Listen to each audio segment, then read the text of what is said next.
Hola, ¿qué tal amigos y seguidores de quienique.com? El día de hoy nos encontramos con el concejal de Bogotá, José Cuesta, para hablar de algo que ha estado muy álgido en los últimos días y es el medio ambiente en la capital colombiana. Así que le doy la bienvenida al concejal. ¿Cómo está? Muy buenas tardes, gracias por la invitación a Kinique. Perfecto, concejal. Quisiera arrancar esta entrevista para que nos contara un poco en términos generales cómo va el cuidado ambiental en la ciudad. ¿Cómo lo ve usted? ¿Cómo lo ven desde el consejo? Es una tragedia total. El alcalde Galán, la ex alcaldesa Claudia López y el exalcalde Enrique Peñalosa sencillamente han fijado todo su interés en abrirles paso al mercado inmobiliario y de sencillamente depredar, acabar y destruir la sabana de Bogotá. Y esa es la razón por la cual hoy la ciudad de Bogotá, única capital de la República en América Latina, que sufre de un estrés hídrico intenso y estamos viviendo una situación paradójica. Llueve en Bogotá y mantenemos un nivel del embalse en términos de su llenado, concretamente en Chingaza, por debajo del 40%, por efectos del cambio climático, que nunca supo entender el señor Enrique Peñalosa, que es lo más parecido al señor Trump, un negacionista total. Luego vino una señora alcaldesa, Claudia López, que de verde lo único que hacía era demagogia con esa bandera. Tampoco entendió que el cambio climático estaba viviendo una situación de emergencia climática en Bogotá. Y luego viene el señor Carlos Fernando Galán, que es uno de los alumnos predilectos de Enrique Peñalosa, a hacer lo que saben hacer, que es depredar la sabana de Bogotá, seguir ampliando la expansión urbana. Y ahí tenemos las consecuencias. Llueve en Bogotá y no cae una sola gota de agua en el embalse. Nadie lo pudo explicar mejor que el meme. Definitivamente está lloviendo mucho en Bogotá, por lo tanto me voy a trasladar a vivir en el embalse de Chingaza. Ante eso, hoy la CAR anunciaba precisamente que iban a empezar a tomar recurso hídrico del río Bogotá. ¿Eso en qué puede afectar a la ciudad? ¿Eso realmente puede hacer que se quite el racionamiento, que se acabe la Me crisis repite, híjolo, usted me está contando que hoy hubo un anuncio del alcalde Galán sobre ese tema. de la CAR? Del alcalde no directamente, pero sí de la CAR.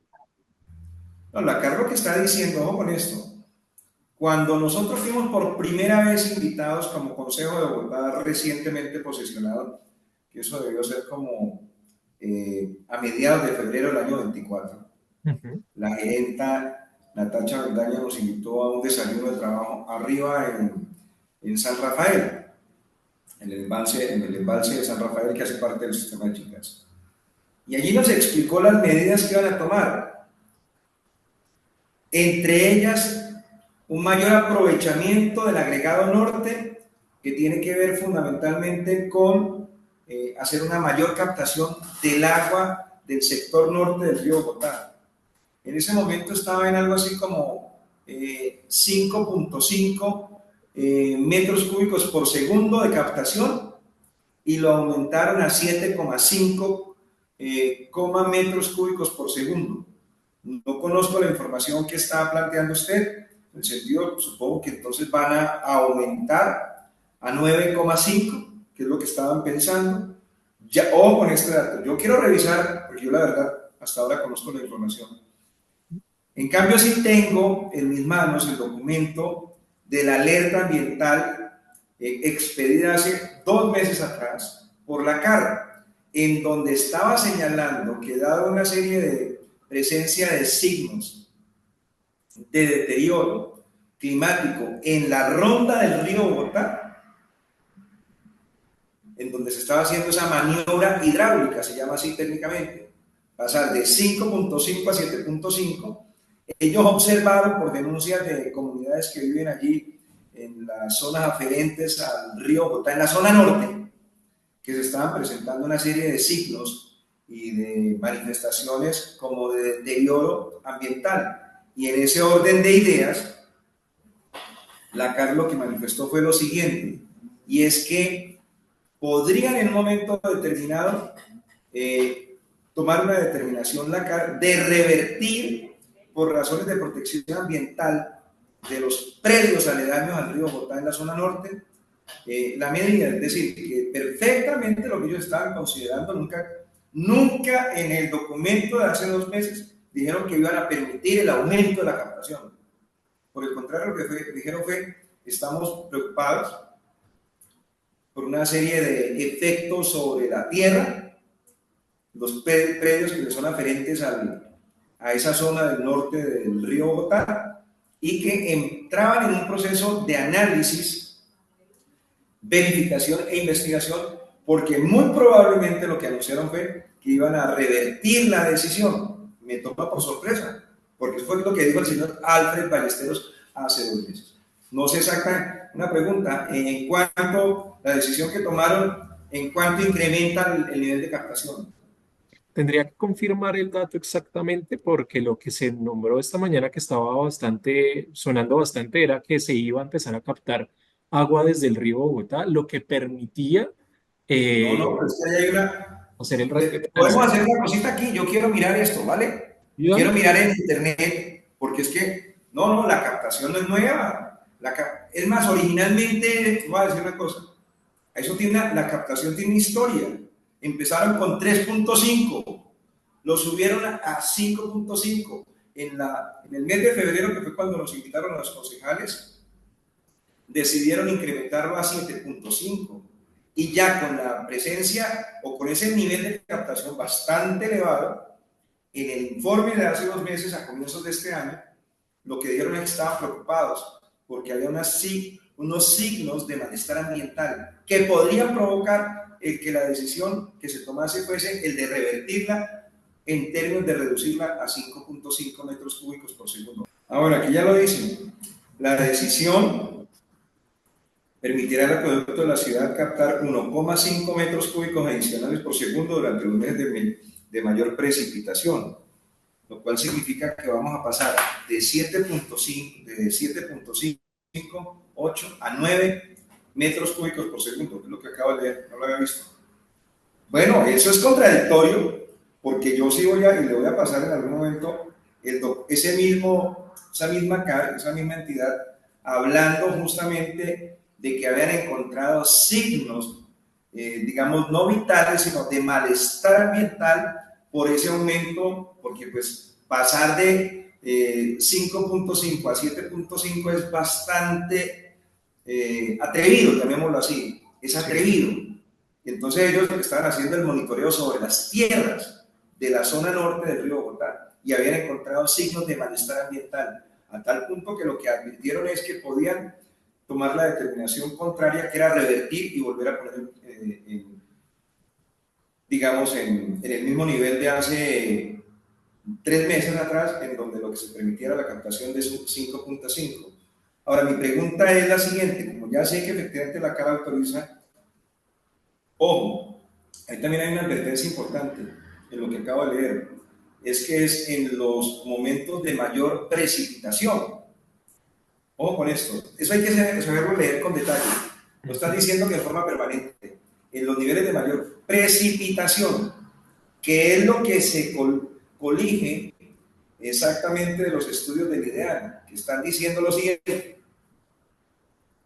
que venimos básicamente en la región de la costa norte y la región andina, lo que avisoran, lo que aseguran y lo que vaticinan es que se va a aumentar durante 3 meses los niveles de pluviosidad, es decir, que se advierte que va a aumentar los niveles de descargas hídricas, el aumento intensivo de las lluvias que van a azotar a la región de la costa norte y particularmente a la región andina. Porque, ojo, también no podemos dejar de lado, y es que para nosotros Bogotá en este último periodo de 3 meses, digamos que como desde el 15 de enero de este año, se empezó a observar, que era evidente, que en Bogotá se estaba aumentando el nivel de lluviosidad, el nivel de pluviosidad. Entonces todos dijimos, pues es una buena noticia porque eso va a permitir el aumento del llenado del embalse, que para superar la situación de crisis hídrica tiene que estar, en el caso del sistema Chingasa, usted conoce bien en detalle cómo funcionan los tres componentes del sistema de abastecimiento del agua, ¿no? Sí, señor, pero si se lo puede Eh, explicar a nuestros seguidores sería agregado valiosísimo. norte, agregado norte que normalmente aportaba el 25%, el agregado Chingasa que aportaba normalmente el 70% y la regadera que aportaba 7 y 9, 7 y 12, 5, 95 y la regadera Sumapaz aportaba el 5%. Esa es la razón por la cual, por ejemplo, no sé si usted lo sepa, USME no tiene en el marco del racionamiento que ya va a cumplir un año el próximo día 11 de abril, es un viernes, USME no ha tenido un solo día de racionamiento. Y eso tiene explicación. Ellos son los mayores beneficiados de la presencia del páramo de Sumapaz. Ellos son el pie del páramo de Sumapaz, pero solamente aporta el 5%. Luego, en la medida en que entre más avanzaba el racionamiento, más descendía el nivel de llenado del sistema Chingasa, que es básicamente Chus y San Rafael, a niveles absolutamente pues espeluznantes. Llegó a estar casi al 37%. Entonces, ahí toma el acueducto una decisión de adoptar una estrategia de maniobra hidráulica que consistió, ojo con esto, aumentar el flujo de la captación de las aguas del componente norte del río Bogotá, pasándolo de 5.5 a 7.5, con un interés de aumentar el aporte que hace el agregado norte, que pasó de 25, si mal no estoy, al 35%, si mal no estoy. ¿Con qué objetivo? Con el objetivo de descansar, de permitir el descanso del sistema Chingasa, que ya no aportaría el 70%, sino que está aportando creo que el 50%, el 50%. Espero que yo hago permítame esta digresión. En estos momentos el sistema Chingasa pasó del 50, del 70 al 50, y el agregado norte, que es Tominé, subió como al 45, claro, 50, 45, 95 y 5% del agregado de la regadera da el 100%. Entonces hicieron esa maniobra hidráulica, que es aumentar agregado norte, tal manera que hoy por hoy el agregado norte tiene mayor peso en la actividad del abastecimiento, en la función del abastecimiento, el músculo fundamental lo tiene Tominé, es decir, el agregado norte. Y el agregado de Chingasa, que era el gran aportante en un 70%, lo encontraron bastante famélico, llamémoslo así, y le han permitido un descanso mediante una maniobra hidráulica. Y es que en el caso del agregado norte lo pasan del 5,5, del 7,5 que estaba captando, no, del 5,5 que estaba captando al 7,5. Y eso permite entonces tener un descanso que tenía un objetivo, era lograr llenar durante todo este periodo en donde ya la fuerza del abastecimiento no depende fundamentalmente de Chingasa, sino de Tominé. Entonces Chingasa pudiese perfectamente aumentar, para llegar al 70%, que es el que nos daría exactamente el nivel de certeza de no tener que volver de tomar dos decisiones. Uno, levantar el racionamiento y la certeza absoluta de que por lo pronto, el siguiente año no volveríamos al racionamiento. Ojo, las cuentas no cuadran. Yo le puedo decir que las cuentas no cuadran. ¿Por qué? Porque en estos momentos, si a partir de mañana, que eso no es tan rápido, eso se demora no menos de un mes. Ojo, eso se demora un mes. La implementación y la adaptación e implementación de la medida, de pasar del 7,5 a 9 metros cúbicos de captación de agua por segundo, se demora no menos de un mes. Y en ese Concejal, orden de ideas, con eso lo que se pensaba era que efectivamente se pudiese llegar al 70% del llenado del embalse de Chingasa. Tenemos un inconveniente ahí y es el siguiente, y es que en estos momentos, y por eso es que se hizo necesaria la medida, porque ya estábamos camino inevitablemente, un poco lo que quiero decir es lo siguiente. A pesar de que se aumentó el nivel de captación, y aquí se les dejó descansar a Chingaza, Chingaza nunca subió realmente. Porque Chingaza hoy por hoy, si usted lo mira rápidamente, si usted no me deja mentir, está como en 39% del llenado total de... ¿Cierto que está en Sí, 39? subió para Entonces, este mes a 39 por... 39, ¿Cuánto? al 39%, 39.2.3. 39%. Aún a pesar de que tenía la gabela, que se le aumentó la fuerza y el músculo a Tominé, y el embalse de Chingaza estaba en vacaciones. Y con todo eso, no subió ni siquiera el 40%. En el año 23, no en el año 24, para esta fecha estaba en el 70%. O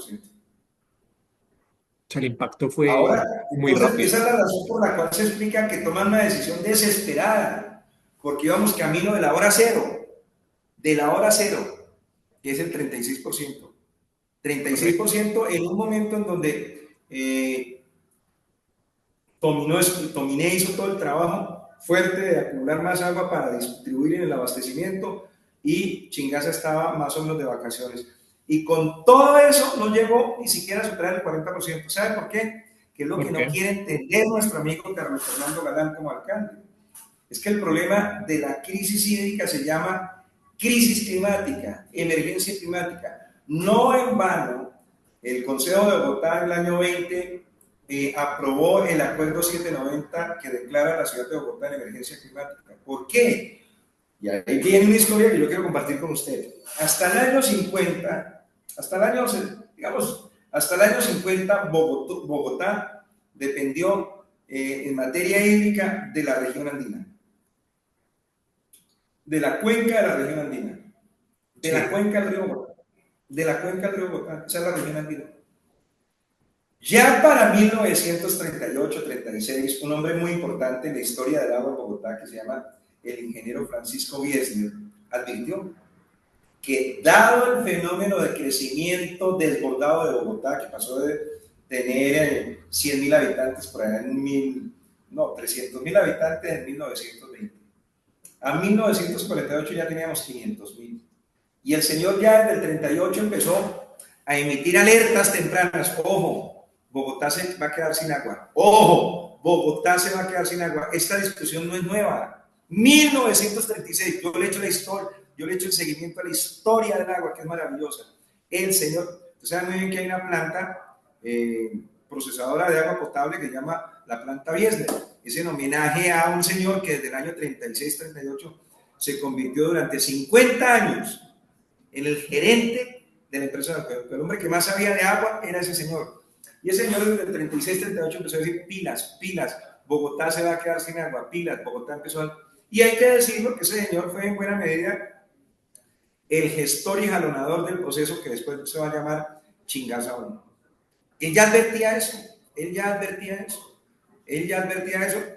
Digamos que con él hay que tener, digamos, como una actitud de, digamos, de comprensión blanda, llamémoslo así, porque el tema ambiental en 1936 no tenía, digamos, la fuerza que tiene hoy.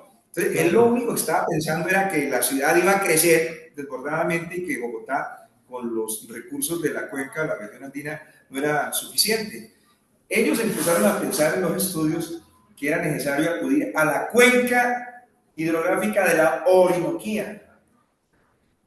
Propósito y sueño, entre comillas, es una pesadilla finalmente, que se termina materializando en 1982 con la entrada en vigencia de la represa. Es una represa, un embalse, el embalse del Chingaza.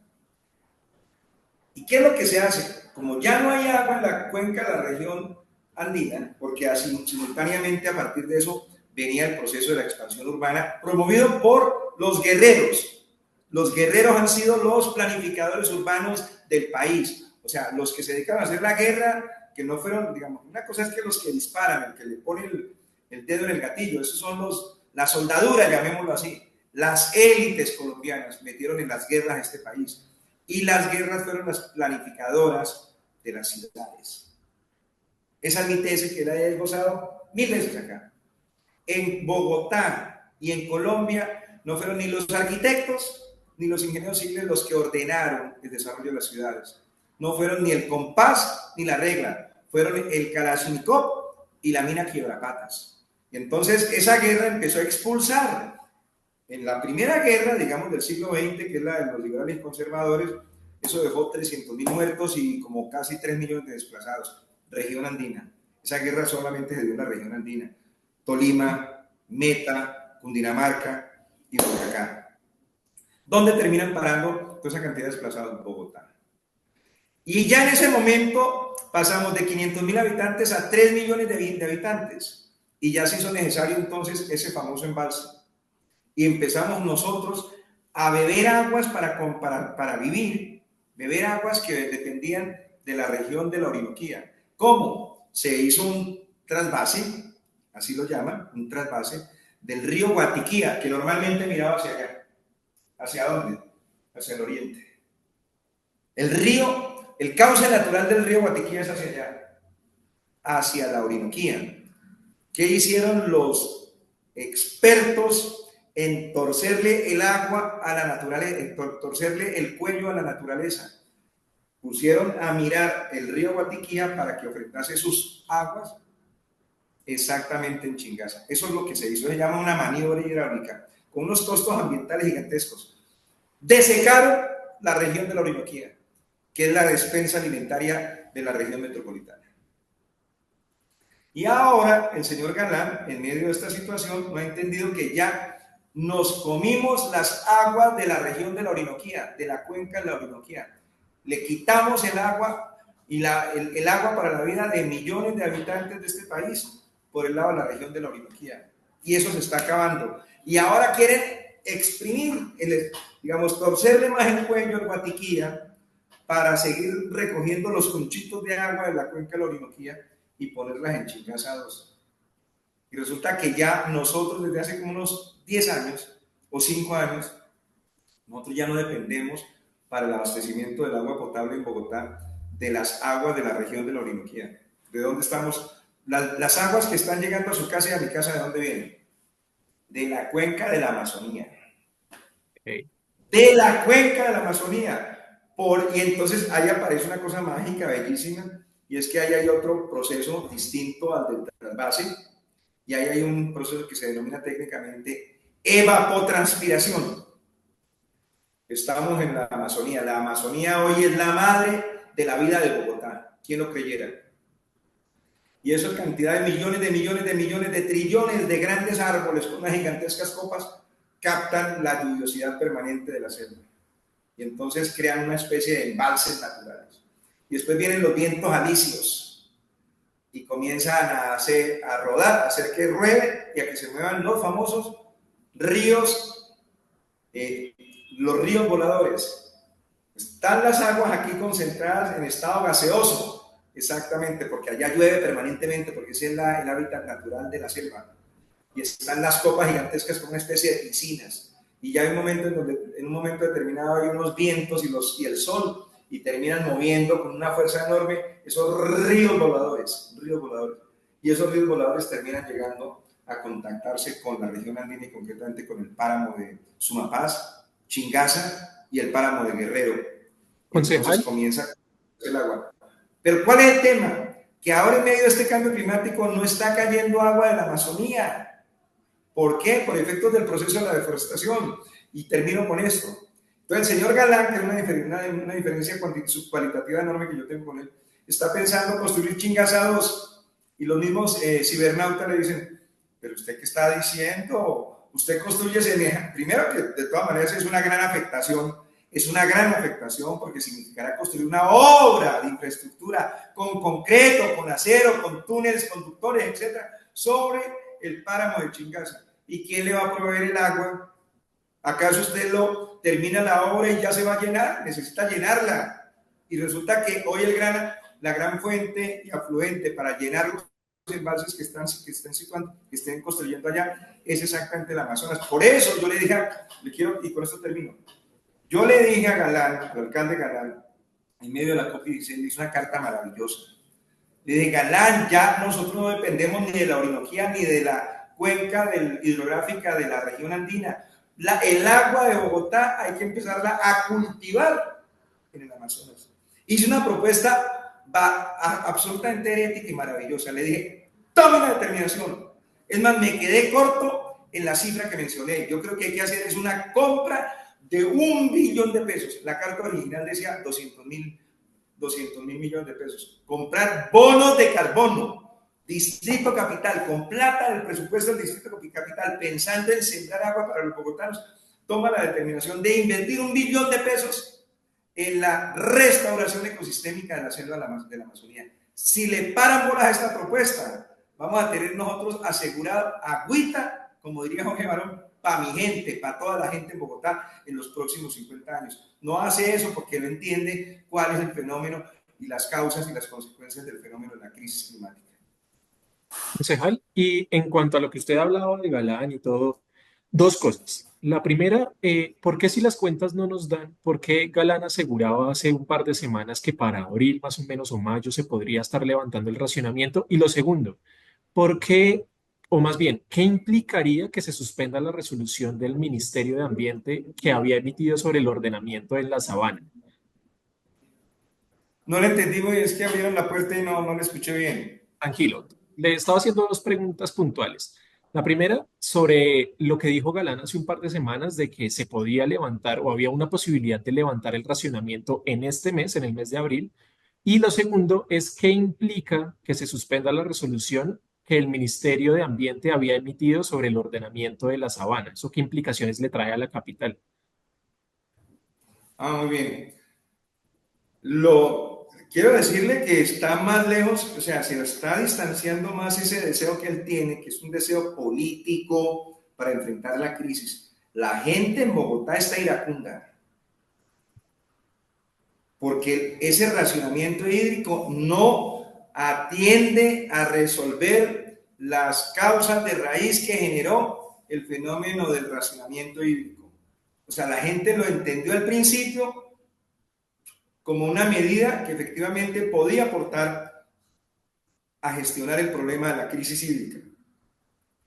Pero mediante la pedagogía, la discusión, la deliberación, la gente ya entendió que no puede ser una salida importante el racionamiento hídrico mientras el señor Carlos Fernando Galán sigue manteniendo la condescendencia y el consentimiento con sus financiadores, que son los grandes constructores, para seguir avanzando en el proceso de la expansión urbana.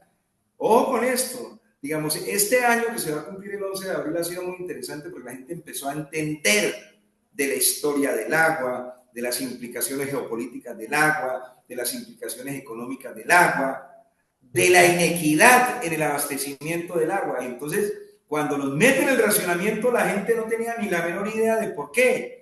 Ya al tiempo que va pasando el racionamiento, la gente diciendo, pero el racionamiento no sirve de nada si el señor permite que se siga expandiendo el proceso de desarrollo urbanístico sobre la sabana de Bogotá, porque esa es la causa principal. Entonces la gente no es boba. La gente dice, ¿y por qué este señor decide traer al Consejo de Bogotá un cupo de endeudamiento por 8 billones de pesos y dentro de los 8 billones casi el 30% se lo dedica a una obra que es absolutamente irracional, que es 2,4 billones de pesos para construir el proceso de la ampliación de la vía Subacota?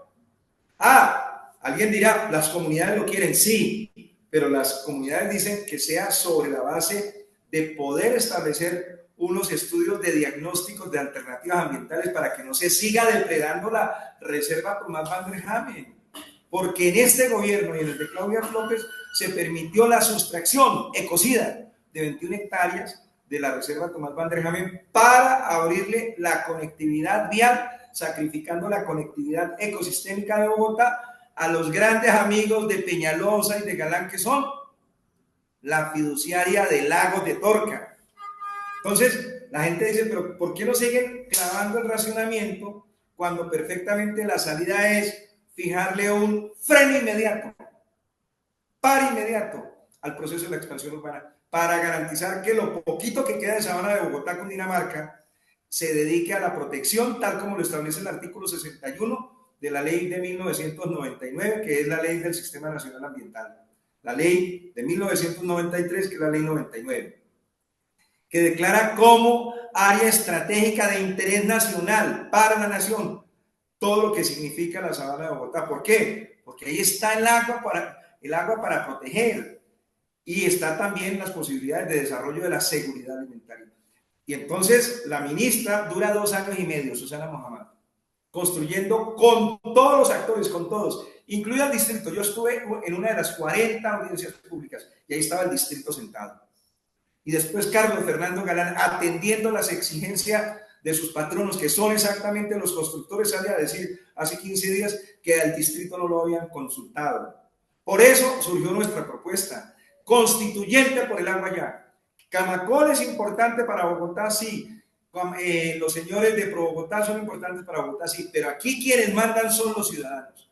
Y por eso, en medio de esta discusión sobre la resolución, después de que este señor Carlos Fernando Galán atacó ferozmente a la resolución porque quieres tumbarla, finalmente se acordó que se abría un espacio de 45 días para escuchar a la ciudadanía.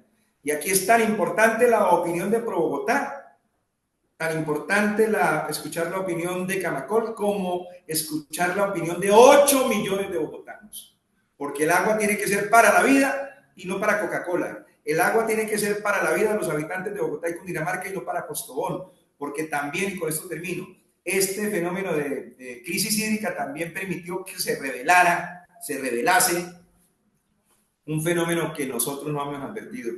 Y es que el tema del asunto hídrico en Bogotá esconde una cara escondida. Hay una cara escondida que es la de la inequidad hídrica. O, por ejemplo, cómo se explica que nosotros, de alguna manera, los que estamos concentrados en el centro específico de la ciudad de Bogotá, digo usted, Teusaquillo, la misma Chapinero, puede ser que también Fontibón, etcétera, nos clavan un racionamiento de 24 horas, pero tenemos certeza que a las 27 horas, porque nunca llega a las 24, a las 27 o 28 horas no llega. Pero lo que no puede ser y no puede seguir pasando inadvertidamente es que a mis amigos y a mis hermanos y hermanas de Ciudad Bolívar les estén clavando a nombre del racionamiento hídrico una inequidad hídrica, una injusticia hídrica. Hoy les corresponde, por decir algo, a Ciudad Bolívar. ¿Y saben cuánto tiempo se demora en que el agua llegue? 96 horas. Allá están preparando un paro cívico por el agua. Porque mientras en los demás territorios de la ciudad hay un racionamiento de 24, allí se sucede por 96 horas. Eso no es justo. O sea, eso vuelve a demostrar que las crisis ambientales las pagan los más pobres. Eso en términos globales usted lo sabe muy bien. ¿Por qué se produce el calentamiento global y las crisis climáticas? Por toda la opulencia y el confort de los países del norte global. Pero las consecuencias de la crisis climática y del cambio climático, ¿dónde se producen? ¿Dónde se siembran y dónde se cosechan? En el sur global, en los pueblos pobres del sur global. En términos analógicos y de parangón, es lo que está sucediendo en Bogotá. Aquí realmente los que están llevando más del bulto con la crisis hídrica, Ciudad Bolívar, que es casi 2 millones de bogotanos. Segundo, hemos encontrado que hay un bazar absolutamente del derroche del agua promovido por el acueducto. Hay perfectamente 14 puntos móviles de agua, de hidrante, dicen ellos, que es que sacan una pila y entonces arman una fila gigantesca de tractomulas que contienen unos tanques, unos containers para llevar agua. Lo hemos visto, lo ha visto usted en los distintos videos, ¿no? Sí, y ahí aparecen unos 150 carrotanques de estos para recoger agua. Y entonces yo le hice una pregunta en el debate, en uno de los tantos debates sobre el agua acá. ¿Para dónde va esa agua, señora gerente? Y ella me contesta, a mí me dejó sorprendido, en medio de toda su franqueza. Esa agua va para garantizar la asistencia y que nunca se vea parado dentro del proceso de los racionamientos hídricos en Bogotá, el desarrollo y ejecución de los proyectos de urbanización y construcción de viviendas. ¿Sabía eso? No, y luego me entero. ¿Cómo? Que es un muy buen dato. Bueno, y el último componente que tiene que ver con eso, o sea, ¿qué papel, qué rol, qué incidencia puede tener, por ejemplo, que Coca-Cola Company se esté llevando toda la quebrada San Lorenzo? para poder garantizar la producción de agua pura con su marca Manantial. Entonces a mí se me dijo, yo fui uno de los que inicié esta pelea, una periodista muy importante, Ana María Bejarano, más o menos me dijo en una de las columnas de los Danieles, que por qué el concejal Cuesta estaba diciendo cosas como que la responsabilidad de la crisis hídrica en Bogotá pasaba por Coca-Cola, si Coca-Cola no estaba haciendo captación de agua en la ciudad de Bogotá.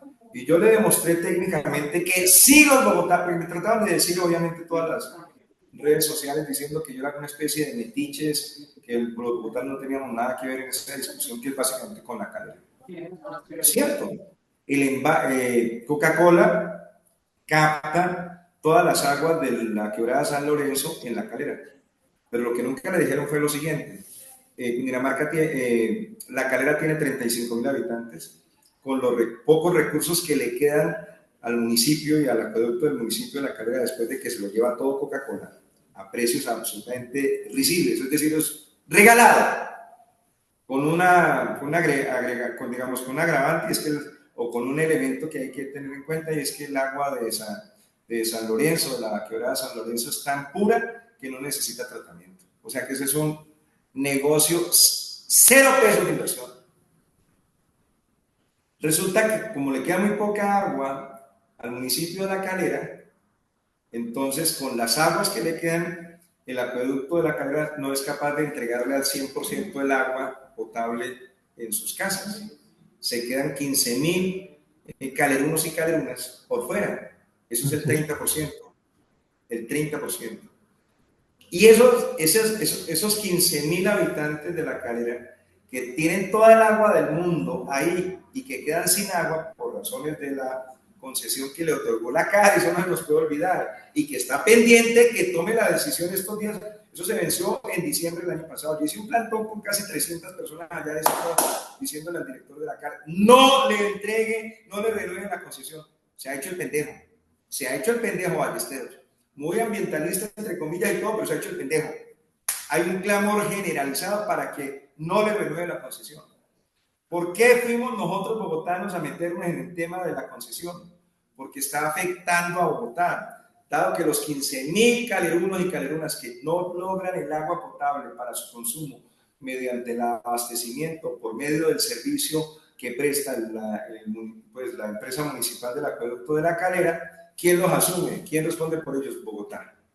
Bogotá le vende agua en bloque a La Calera cuando eso es el chiste. La peor paradoja del mundo, la peor contradicción. O sea, La Calera, que son 35.000 habitantes, podría estar teniendo un nivel de abastecimiento por encima del 300% al total de sus ciudadanos. Como vino la CAR, le impuso la concesión desde hace como 30 años, entonces le quitan el agua a los calerunos y por esa vía le quitan el agua a los bogotanos. ¿Por qué? Porque el 30% de los calerunos queda sin agua, debido a que toda el agua está realmente dedicada a la explotación de la empresa Manantial. Y luego entonces, ¿cómo lo resuelven? Mediante un convenio de venta de agua en bloque por parte del acueducto a La Calera. Y en condiciones de crisis hídrica y de estrés hídrico, esa venta de agua potable en bloque, de agua potable en bloque, esa venta de agua potable en bloque que le estamos entregando desde Bogotá, le estamos vendiendo a Bogotá a través de la empresa de acueducto a los calerunos, al municipio de La Calera, pues bien podría servir esa cantidad de miles de metros cúbicos que hoy se venden a La Calera, perfectamente podrían ponerse al servicio de la necesidad, la sed y el estrés hídrico que tienen los bogotanos. ¿Cómo? Que los señores de la CAR le quiten exactamente la renovación, digamos, suspendan la renovación le nieguen la solicitud de renovación de la concesión y por esa vía nuevamente el acueducto de La Calera tome control sobre la quebrada de San Lorenzo. Siendo así, ya no necesitaría que Bogotá le vendiese el agua potable en bloque y mediante esa figura pues habría un excedente que lo podríamos, por ejemplo, invertir perfectamente en Ciudad Bolívar. Luego hemos descubierto que Coca-Cola no solamente está haciendo procesos de extracción de agua allá en el San Lorenzo, sino que lo está haciendo, por ejemplo, en aguas subterráneas. ¿En dónde? En Fontibón. Y luego nos hemos enterado que efectivamente Postobón hace exactamente lo mismo en Puente Alto. Por eso, las medidas que tienen que tomar Galán no son las de establecer un draconiano racionamiento sobre los ciudadanos, sino que tiene que desarrollar, en mi opinión, tres propuestas de política pública sobre agua para evitar y superar el fenómeno del racionamiento hídrico. No las quiera aceptar. Primero, que se ordene a partir de hoy que en el marco de un convenio que suscribe el distrito con la nación, se comience una operación piloto de adaptar 100.000 domicilios para que se construyan los sistemas de almacenamiento y reutilización de las aguas lluvias, con el fin de reducir la presión hídrica sobre Chingaza. ¿Por qué? Los estudios a mí me permiten demostrar que el 50% de las necesidades domésticas de agua las podemos suplir mediante un procedimiento de reutilización de aguas lluvias. Estamos actuando de manera completamente irracional. Con agua potable, con agua sana, con agua pura, estamos descargando los baños en Bogotá. Total. Por eso estamos invitando, ya con esto termino, el próximo 11 de abril, día que se cumple un aniversario más, el primer aniversario, no un aniversario más, el primer aniversario del racionamiento hídrico se cumple el próximo 11 de abril. Ya invitamos y hay un despliegue masivo de aceptación a la propuesta. Hoy convocamos, y hoy es la noticia en muchos medios de comunicación, con un solo Twitter, con una sola imagen: cacerolazo contra Galán. Estamos invitando a que la gente esté a las 11 de la mañana frente a las instalaciones de la Alcaldía Mayor de Bogotá para que con un intenso, largo y prolongado y sonoro cacerolazo le notifiquemos al alcalde Carlos Fernando Galán que necesitamos medidas que realmente conduzcan a garantizar la estabilidad hídrica en Bogotá. Primero, reutilización de aguas lluvias. Dos, ponerle un tate quieto a la expansión urbana. No más vamos a permitir que se siga avanzando en procesos de desarrollo urbano sobre la sabana de Bogotá. Esa es un agua que tenemos que proteger. Y tres, tenemos que garantizar, sin duda alguna, la protección de una serie de determinantes ambientales que están contenidos en la resolución, que es lo que queremos desatar de la constituyente por el agua ya, para que hacia adelante, ahí queda la famosa pregunta: ¿es retroactivo o no es retroactivo? No es retroactivo. No pasa porque haya retroactividad, por ejemplo, en este tema tan complejo de lagos de Torca con los humedales de Guaymaral, Torca y Guaymaral. A los constructores hay que decirles, eso no tiene carácter retroactivo. Pero hacia adelante, nunca más, con base en la expedición de esa resolución, se podrá construir cerca o encima de un humedal, cerca o encima de un páramo, cerca o encima de un bosque andino, cerca o encima de un bosque seco, como está sucediendo, por ejemplo, en Cerro Seco. Entonces, eso es lo que queremos, y lo queremos hacer mediante un proceso que hemos ideado que se llama Constituyente por el Agua Ya. Hoy, por ejemplo, estoy a las 6 de la tarde en el humedal de Santa María del Lago, como con 300 jóvenes que están diciendo: el agua para la gente y no para Coca-Cola, el agua para la gente y no para los constructores. Concejal, quería darle las gracias de parte de todo el equipo de Quienique por este espacio, por este tema tan importante y extenderle la invitación a una nueva o a nuevas reuniones que podamos tener más adelante sobre estos temas. Muchas gracias por estar con nosotros. Hermano, muchas gracias por la invitación, muchas gracias.